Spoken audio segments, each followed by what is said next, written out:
Yan yung aming baby kambing na bago.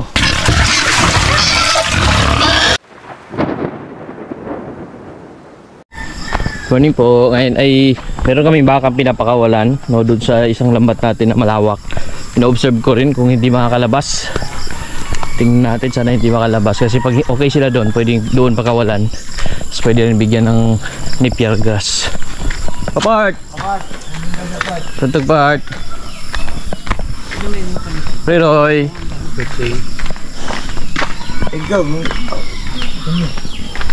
Nandito tayo. Papakain muna ako ng manok. Yan yung mga rabbit. Dalawa natin rabbit. Akala ko buntis, mukhang hindi siya nanganak kasi nasa 30 days na itong isa. Hindi pa rin nanganak, siguro hindi siya buntis. Ayan, may broiler din tayo ditong dalawa. Bigyan ko natin itong rabbit nitong ito, meron tayong dalawang feeds. Natin itong tubig. Kaya lang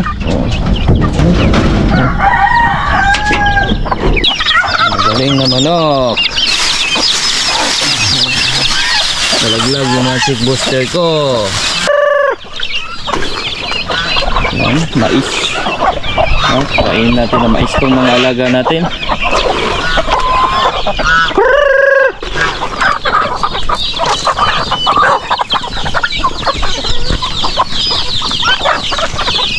Kasi pang rabbit. Tapos okay din sa rabbit yung mga dahon-dahon, no? Kahit na dahon-dahon dyan, goods din yan sa rabbit. Pasok tayo dito para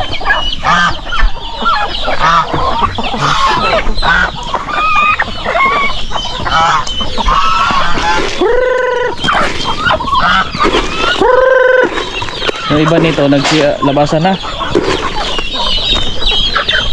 nakakuha na sila, magala na yung iba. 63 range. Ang pabo pala, pupurgahin ko na rin to. Maganda pagpurga sa pabo, worms to go yung gamit natin, worms to go na brand, maganda siya.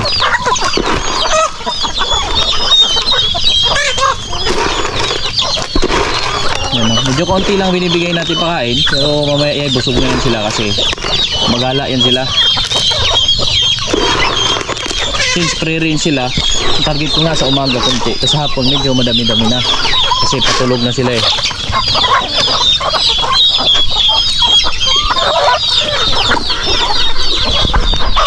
Ayan na sila.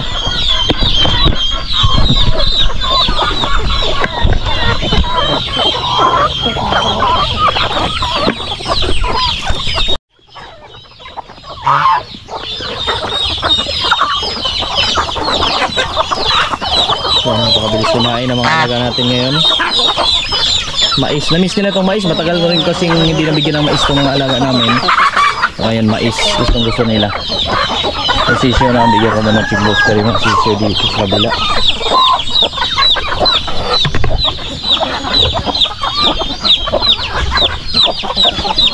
Yung mga sisyo rin kasi tayo dito. Saka maganda, no, may nanganak tayong kambing din kagabi. Pakita ko sa inyo yun.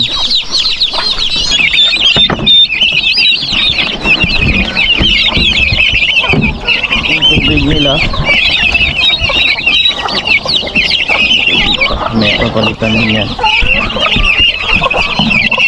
Kaya nag-aabang na sila. Bibigyan na rin natin itong pagkain.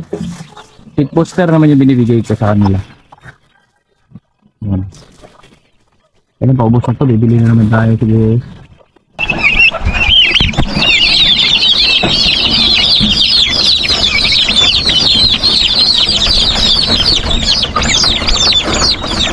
Yung tubig nila ubos na.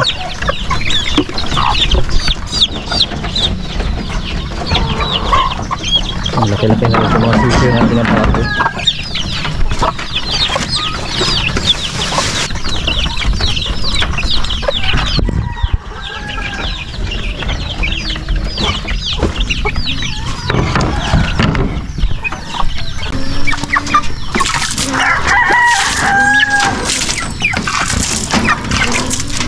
Ngayon ay papakain muna ako ng mga baboy namin. Ito na yung ating yan, darak, feeds, tsaka itong yellow corn. No? Tapos meron na rin yung feed supplement. King's Vita Plus naman yung feed supplement na hinalo natin dyan. Tapos ito, haluan lang natin itong kasaba.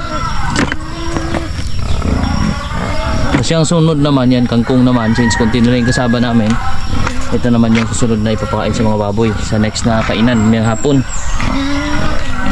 Kasi yung kasaba, hindi muna kami nag-harvest kasi medyo tag-init pa. Maubusan kami ng pantanim. Kaya baka mamaya matuyo yung mga binunot namin na kahoy. So kaya kailangan kangkong muna kami. Maraming kangkong din naman ngayon. Yan po yung mga baboy namin, nag-antay na. Limang inahing baboy ito nandito. Free range to. No, kaya pwede natin pakainin ng kahit konti-konti lang. Marami pa rin silang nakakain sa paligid. Mga baboy natin. Tapos dito may tubig na rin dito. Gripo. Takbo kami ng gripo. Halo lang dito.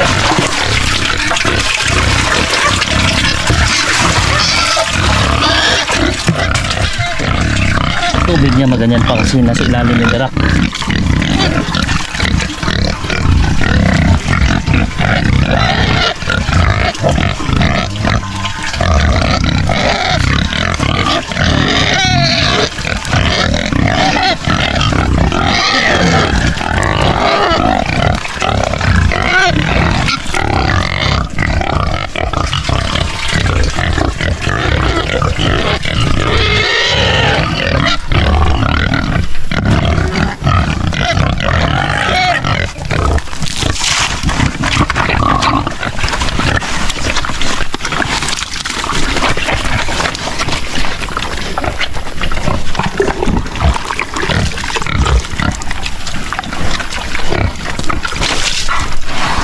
Yun, di lang. Kailangan lang tansyahin kasi baka makabutan yung ating kamay, makagat.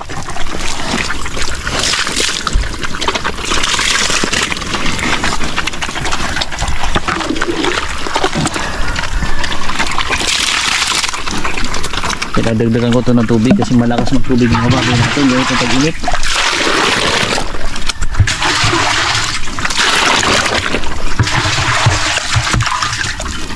Kahit pupunuhin din ng tubig yan ako. Abos yan.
Yan o,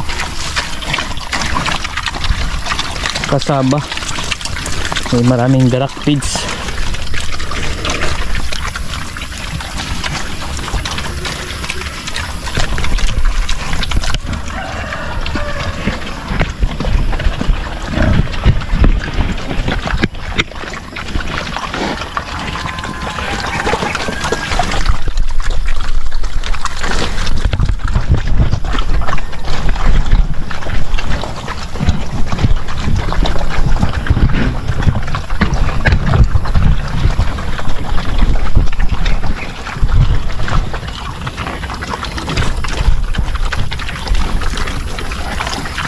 May kisali lang yung kambing namin.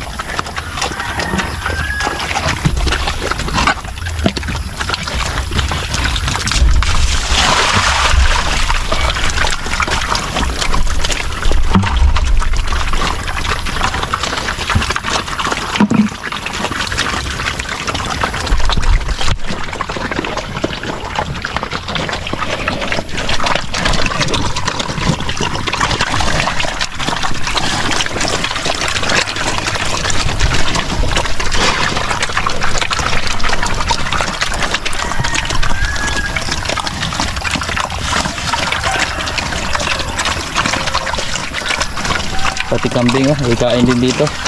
Isang inahing kambing namin.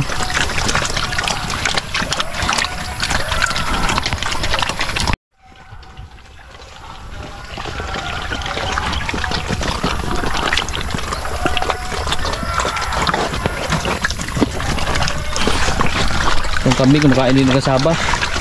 Ito yung pinakamatanda namin kambing. Mapayat siya. Pero yung binigyan na natin lahat ng ano yan, vitamins, no? In-inject na rin natin yan. Kaya masigla pa rin siya. Dito naman sa unahan, dito yung ating inahing kambing na bagong panganak. Ito yung kanyang anak. Andun nagtago. Nagtago ang kanyang anak. Yung ibang kambing namin, andun na oh. Nalabas na. Yung mga bagong panganak nandito sa kabila, hinihiwalay namin. Hindi namin sinasama sa baboy kasi minsan nahabol ng mga baboy yung anak nila. Oh, napakadelikado.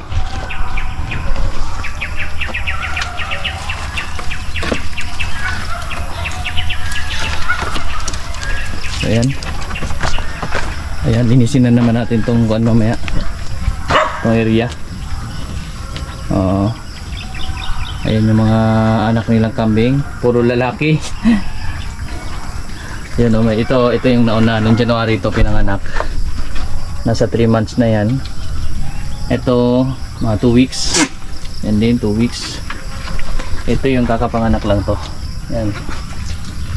Hindi namin in-expect na mga anak to kagabi oh. Kasi maliit ang tiyan niya.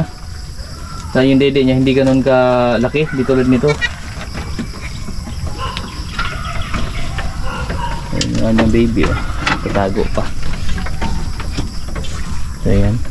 May baka rin kami dito. Pinapakawalan ko. Kaya tapos na siya kumain. Kaagos na yung tubig. Silipin ko lang yung baka. Musta na. Nandyan pa siya sa baba. Dito yung ibang kambing. Ito naman yung mga susunod na mga anak na naman. Siguro by next month ito mga anak. Yan o. Dadagdagan na naman yung kambing natin. Puro babae ito. Yan yung ibang kambing natin. Bukod dun sa kambing natin kanina. Tapos yung baka. Silipin ko lang kung nandito. Pinakawalan ko kasi yung baka dito sa loob din. Kasi ito, nakalambat to dito. Tapos pinapakawalan natin yung mga baka dyan.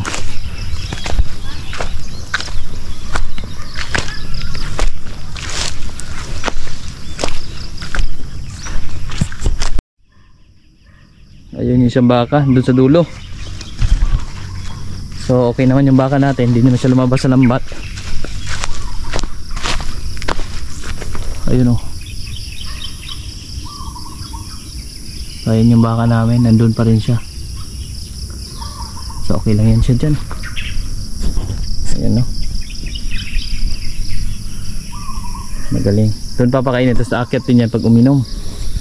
So okay naman siya dyan. So ito naman yung kawayan. Minsan dito nagtatago yung mga baboy. Dati dyan yung lubluban nila sa baba. Natuyo. Kailangan liguan na lang din sila.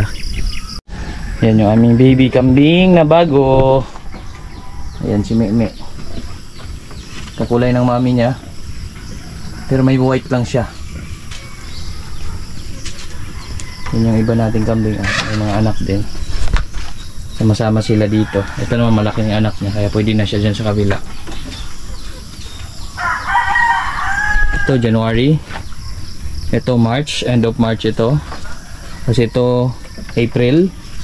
Kasi ito rin April din siya pinanganak. Ito yung kakaanak lang. Ang galing ng kambing natin. Napaka cute. Yan. So ito in-inject ko na to after 3 days. In-inject natin ng iron. Itong dalawa. Ito naman after 3 days. Bukas i-inject ko yan ng iron. Kasi 2 days pa lang siya ngayon. Mula kahapon. Para malakas lalo yung mga anak ng kambing natin. So dito tayo. Yung mga baboy.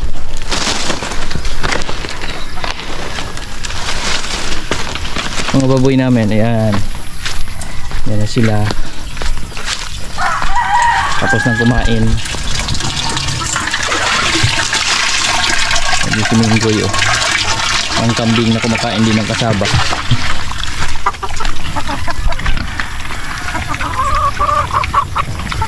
So ayun po, muli po maraming salamat po sa inyong panonood. Thank you for watching po.